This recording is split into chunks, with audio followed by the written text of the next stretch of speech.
नमस्कार मंडळी, तर चला सुरू करूया आपण कथेला. व्हिडिओ आवडल्यास लाईक कमेंट करायला विसरू नका. सोनालीचं लग्न मोठं थाटामाटात झालं होतं. गावात सगळीकडे तिच्या सौंदर्याची आणि स्वभावाची चर्चा होती. तिचे वडील शेतकरी होते. घरची परिस्थिती साधी होती, पण त्यांनी मुलीच्या लग्नासाठी आयुष्यभराची कमाई खर्च केली होती. सुरुवातीला सासरच्यांनी खूप गोड बोलून सोनालीला आपलंसं केलं होतं. पण लग्नाच्या काही दिवसांनी घराचं खरं रूप तिच्या समोर यायला लागलं. तिची सासू रोज टोमणे मारायची, तुझ्या बापाने काय दिले आम्हाला, इतक्या मोठ्या घरात लग्न करूनही हात रिकामी चाले. सोनाली शांत राहायची. तिला वाटायचं काही दिवसांनी सगळं ठीक होईल, पण दिवसेंदिवस छळ वाढतच गेला. नवरा अमोल सुरुवातीला चांगला होता, पण आईच्या बोलण्यामुळे तोही बदलायला लागला.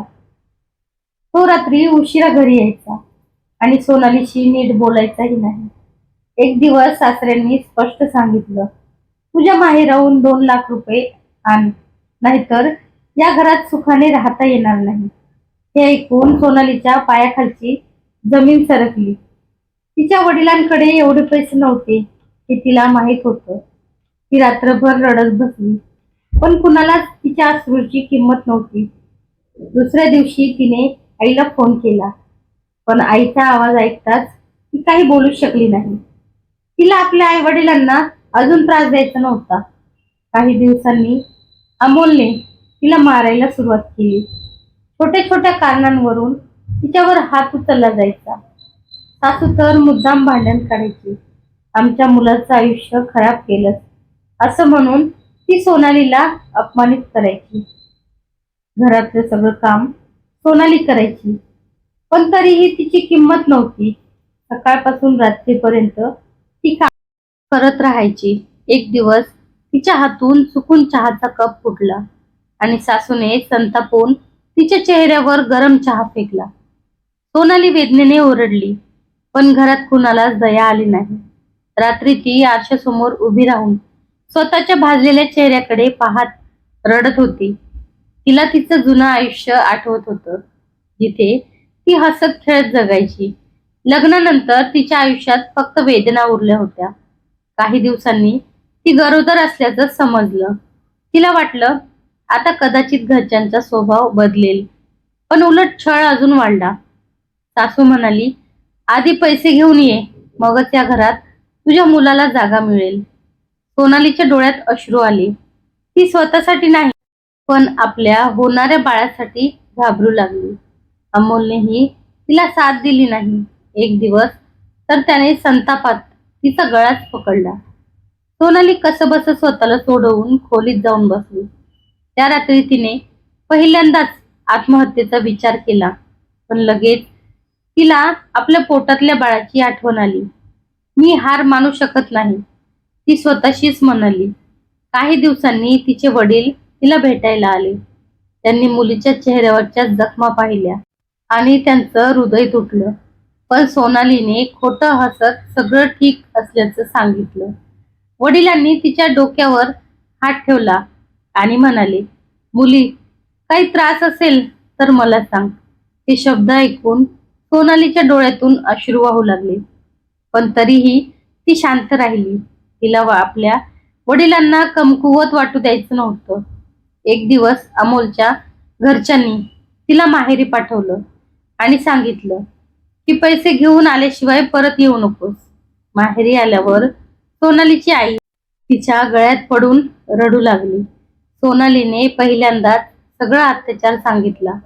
हे ऐकून तिच्या वडिलांच्या डोळ्यात अश्रू आले.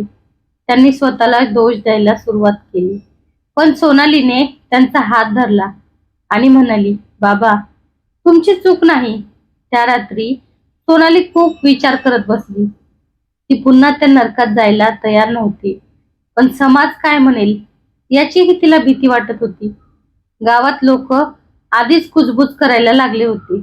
मुलगी सासरी टिकली नाही असं लोक बोलत होते, पण सोनालीने यावेळी शांत न राहण्याचा निर्णय घेतला. दुसऱ्या दिवशी ती महिला पोलीस स्टेशन मध्ये गेली. सुरुवातीला तिचे हात थरथरत होते, पण तिने ध्येय एकवटलं आणि सगळा प्रकार पोलिसांना सांगितला. पोलिसांनी तक्रार नोंदवली. काही दिवसांनी अमोल आणि त्यांच्या घरच्यांना पोलिसांनी बोलवलं. तेव्हा ते सगळे सोनालीलाच दोष देऊ लागले. पण सोनाली यावेळी गप्प बसली नाही. तिने ठाम आवाजात सांगितलं, मी खूप सहन केलं, पण आता नाही. तिच्या डोळ्यातील आत्मविश्वास पाहून सगळे शांत झाले. केस कोर्टात गेली. गावात चर्चा रंगल्या. पण सोनालीने कुणाचाही विचार केला नाही. तिने स्वतःसाठी आणि आपल्या बाळासाठी लढायचं ठरवलं. काही महिन्यांनी कोर्टाने अमोल आणि त्यांच्या कुटुंबाला दोषी ठरवलं. सोनालीला न्याय मिळाला. त्या दिवशी ती कोर्टाबाहेर उभी राहून खूप रडली. पण यावेळी ते अश्रू दुःखाचे नाही तर समाधानाचे अश्रू होते. तिचे वडील तिच्या बाजूला उभे होते. त्यांनी अभिमानाने मुलीकडे पाहिलं. काही दिवसांनी सोनालीने छोटस काम सुरू केलं. ती शिवणकाम करू लागली. हळूहळू तिचं आयुष्य बदलायला लागलं. तिच्या मुलांचा जन्म झाला आणि त्याला हातात घेताच तिला पुन्हा जगण्याची ताकद मिळाली. ती आपल्या मुलाला प्रेमाने वाढवू लागली. आता ती आधीसारखी घाबरलेली मुलगी राहिली नव्हती. ती मजबूत झाली होती. गावातल्या अनेक महिलांना तिच्याकडून प्रेरणा मिळू लागली. एक दिवस गावातल्या एका मुलीने येऊन तिला सांगितलं, ताई, तुमच्यामुळे मला ध्येय मिळालं.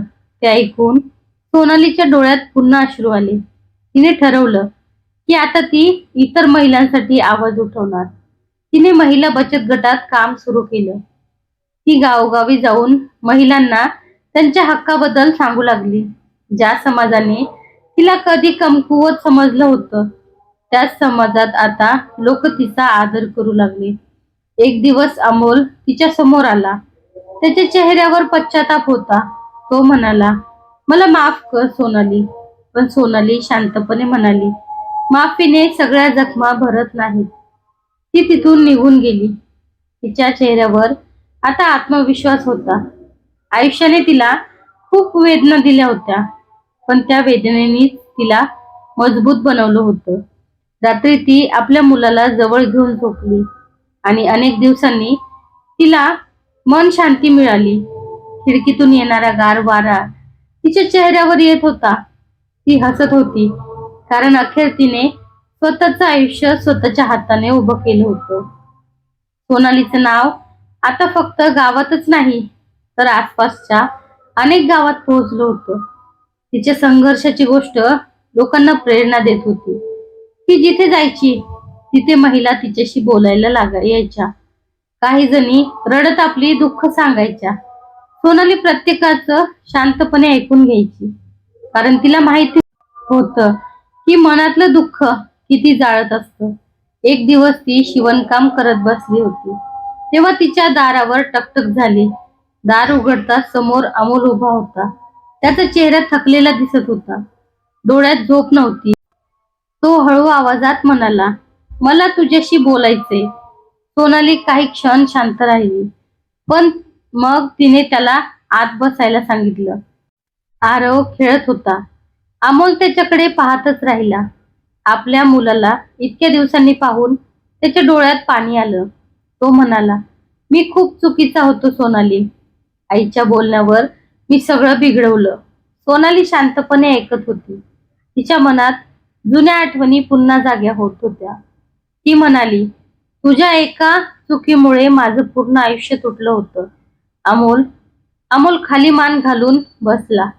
काही क्षण घरात शांतता पसरली. बाहेर पावसाची रिमझिम सुरू झाली होती. अमोल पुन्हा म्हणाला, मी रोज स्वतःला दोष देतो. मला एक संधी देशील? सोनालीच्या मनात खूप भावना होत्या, पण ती आता आधीसारखी कमकुवत नव्हती. ती ठाम आवाजात म्हणाली, जखमा दिशेनाशा होतात, पण वेदना कायम राहतात. अमोल काही बोलला नाही. तो शांतपणे उठला आणि निघून गेला. त्या रात्री सोनाली झोपू शकली नाही.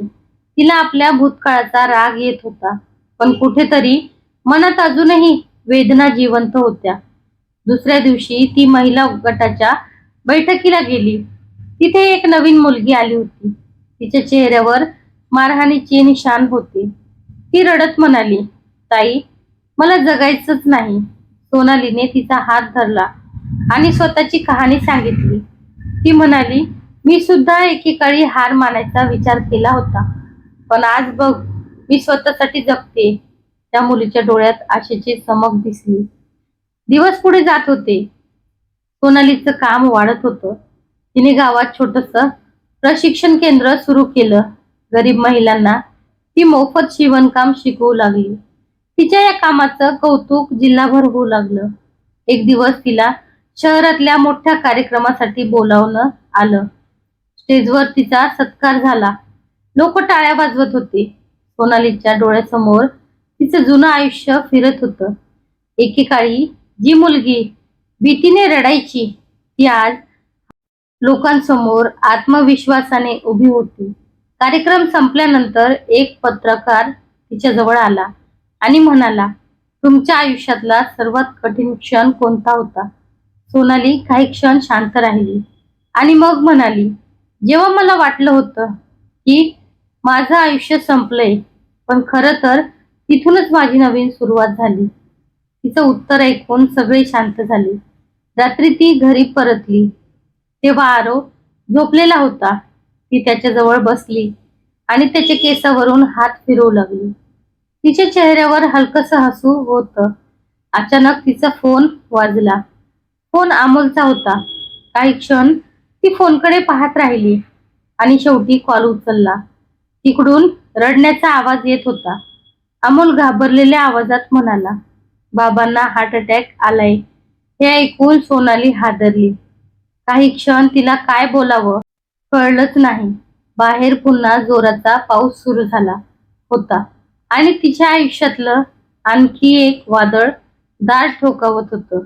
तर कशी वाटली कथा नक्की कमेंट करून सांगा. भेटूया परत पुढच्या व्हिडिओमध्ये.